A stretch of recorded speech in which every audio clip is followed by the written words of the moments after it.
You ran for Congress in 2020. Why did you do that? So I founded Justice Democrats, and I was one of the co-founders. And so we got the miraculous win with AOC and, you know, all the others that you've heard about in the squad, et cetera.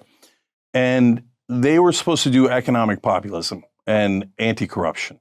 So that's the Bernie Sanders agenda. I'm a progressive populist, so I believe in Bernie Sanders' agenda.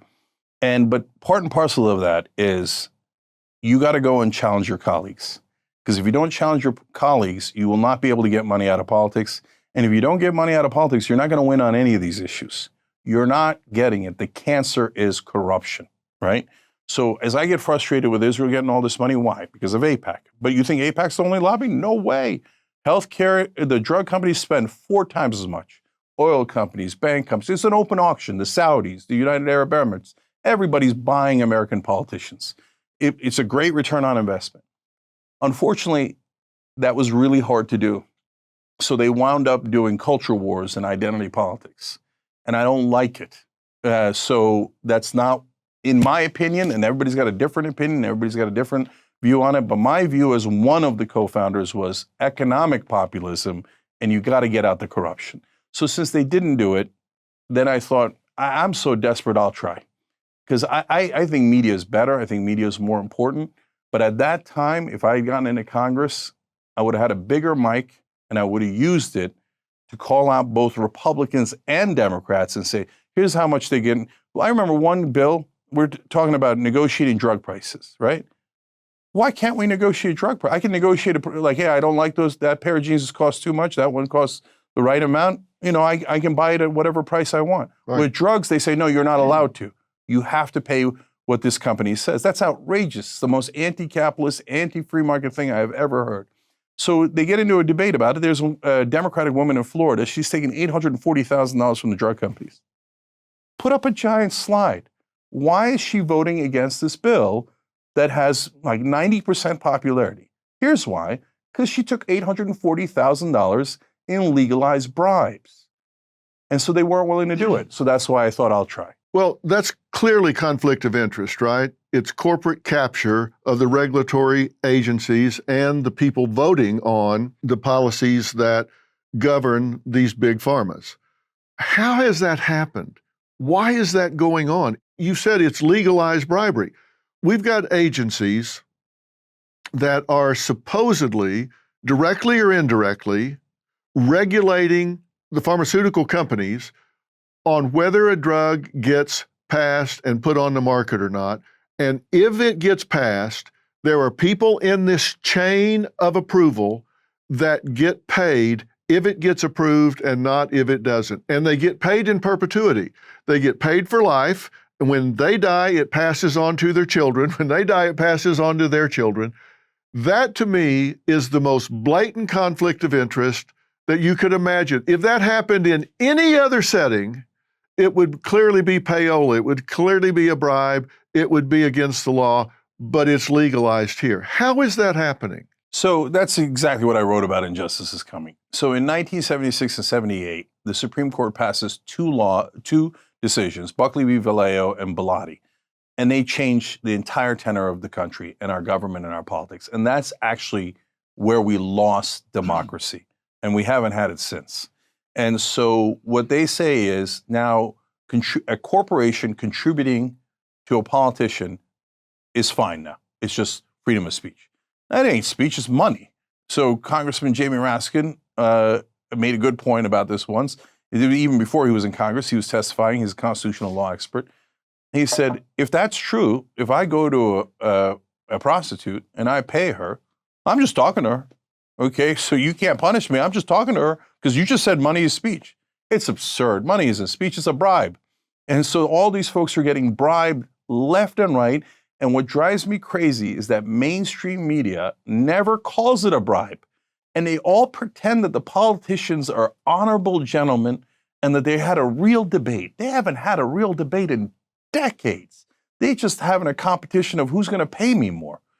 John Boehner, Republican, used to hand out checks from the tobacco industry on the floor of the House right before they had a vote on tobacco. Okay. And so this is what the right It's insane. It's insane. This is what the right calls the uniparty, establishment Republicans and establishment Democrats. They're 100% right. It is a uniparty, and they're on the same team. And you know what it is? It's good cop, bad cop. By the way, MSNBC and Fox News, good cop, bad cop. Okay? They all pretend to be on different teams, and they get us into endless culture wars, endless identity politics. And what happens at the end? At the end, while we're distracted fighting over transgender this and DEI that and whatever else we're fighting over, they're passing giant tax cuts for the rich, for corporations, subsidies. The oil companies get $30 billion in subsidies. Why? They're the richest companies in the world. Why are they're taking money out of taxpayers' pockets, working to the bone to pay the giant oil companies.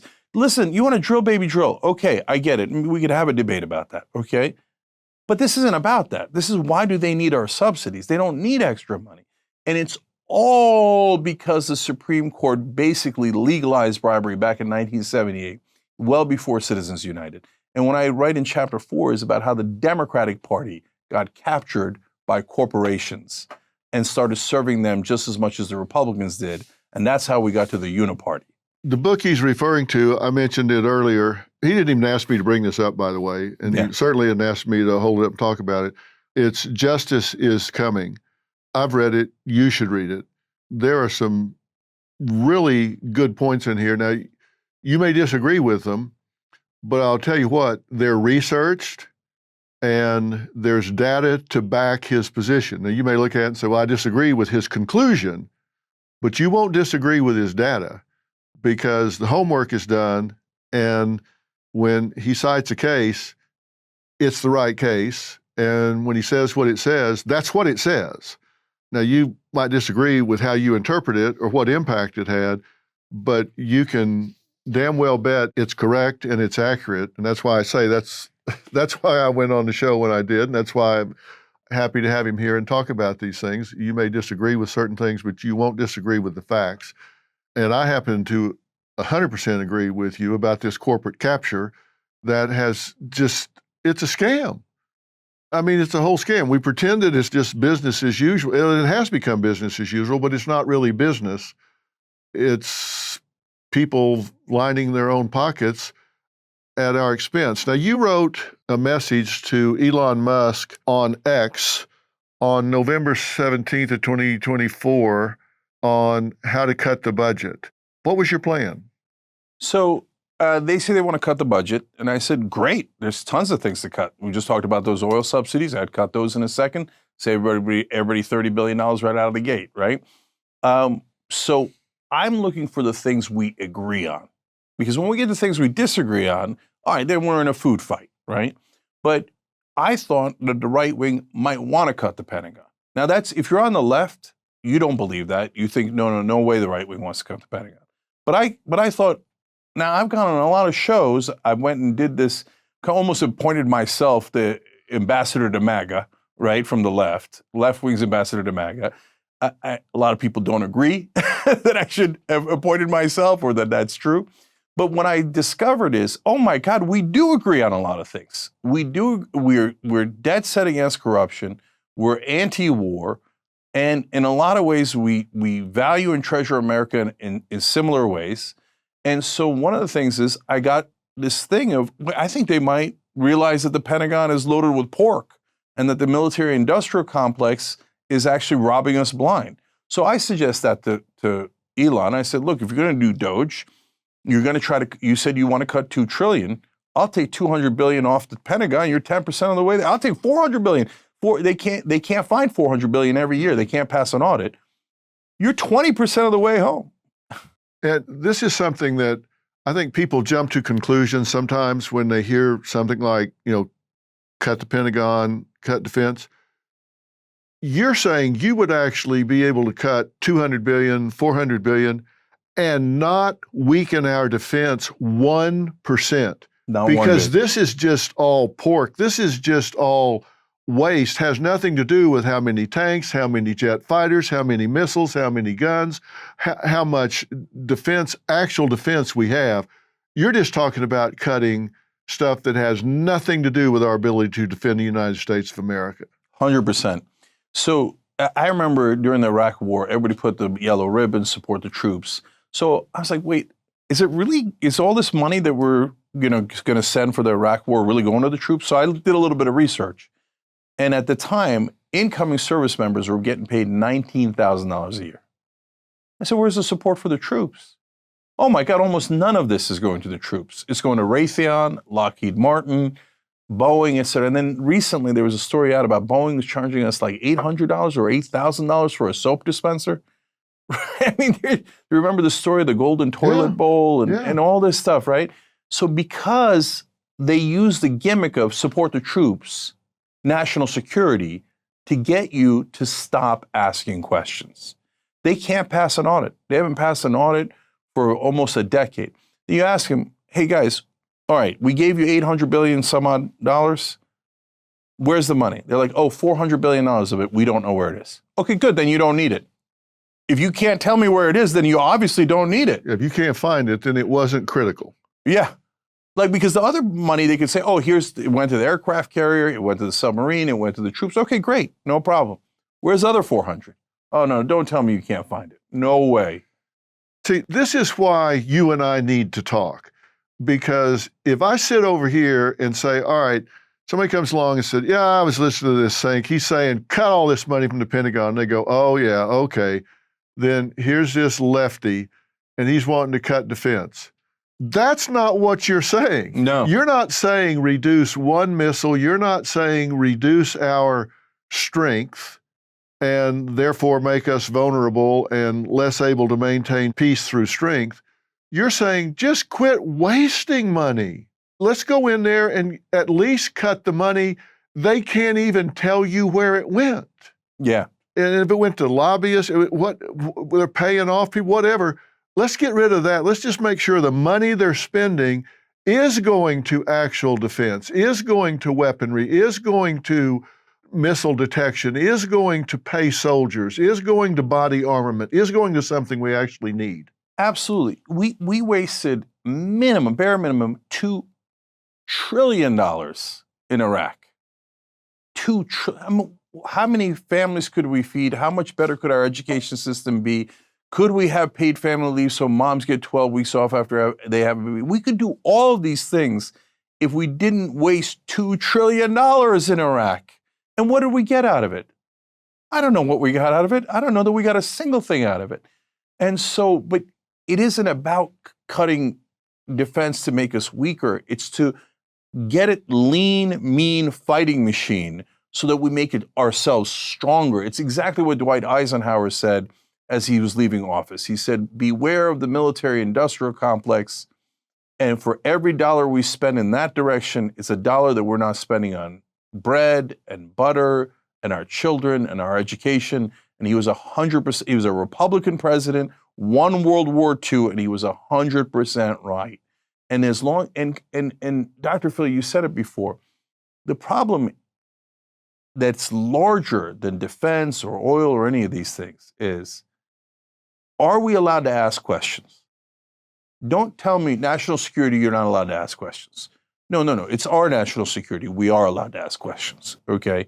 And I don't care if you're on the left or right, we're gonna question you, okay? So let's open this thing up. Mainstream media has had a monopoly on, what we're allowed to think, what we're allowed to say, and a lot of that, in chapter 5 of the book is called The Matrix, and that's mainstream media. And it gives you a sense of what's real, but it isn't. It's an illusion. And there's an illusion about who's a moderate. There's an illusion about what our government is doing. They keep talking about how the politicians are debating. They've never debated a thing in the last 40 years. So at the end of the day, they always huff and puff, and they always rally on things that help the powerful. The number one thing that Joe Biden said, and one of the few things he delivered on, was in 2020 when he told his donors, nothing will fundamentally change. Because if you're on top, you don't want anything to change. You want to maintain the status quo. And if you want to maintain the status quo, you know what you tell people? Don't ask any questions. Just accept things as they are. And if you ask any questions, you're betraying national security, you're betraying this, you're betraying that. It's all a house of lies. It's been said, I'd rather have questions I can't answer than answers I can't question. And we ought to be able to question any answer that we get from our government. We should be able to raise our hand and say, hey, wait a minute, that doesn't ring right with me. I want to question what you're telling me. That's just not happening. That's what you say. There's no debate going on. There's nobody actually discussing and saying, I want to hold you accountable for what you just said. Give me some data on that. Show me some proof about that. Show me where this money's going. Show me what the outcome is going to be. That's why I think having a big microphone is important, because those that have them aren't really using them. So I'll give you another example now, this time from the Democrats. In California, the good people of California have appropriated at least $24 billion to help with homelessness. Now, has it worked? Now, we did that out of the goodness of our heart, and we want to help the homeless. We want to help everybody. So you ask Gavin Newsom, where'd the money go? And he says, well, no, we're not going to answer that. It's hard to track. Oh, I'm sorry. Was your job supposed to be easy? You're the governor. What do you mean you don't know where the money is? I don't care if a Democrat says it or a Republican says it. Where did the money go, and why did homelessness go up 53% instead of going down? Don't tell me you need to be more compassionate and give me more money for the homeless. We are compassionate. We already voted to give them $24 billion, not to give them, but to give $24 billion to fix the situation. You made it worse, and now you tell me I can't question where the money went. No, I'm questioning. And by the way, the Democrats, the left, used to be the party and the culture that questioned more. In the 1960s and 70s, questioned the government, questioned the Vietnam War, questioned the way things were done, the status quo. Now, unfortunately, some on the left have gotten to a point where the right wing is out questioning us, right? They're asking, hey, is this right? Is that right? And sometimes, by the way, the right will go to a place where I go, ooh, no. Come back. No, that's not, you're going down the wrong alley, right? But at least they're going down an alley, right? They're going somewhere, they're trying something.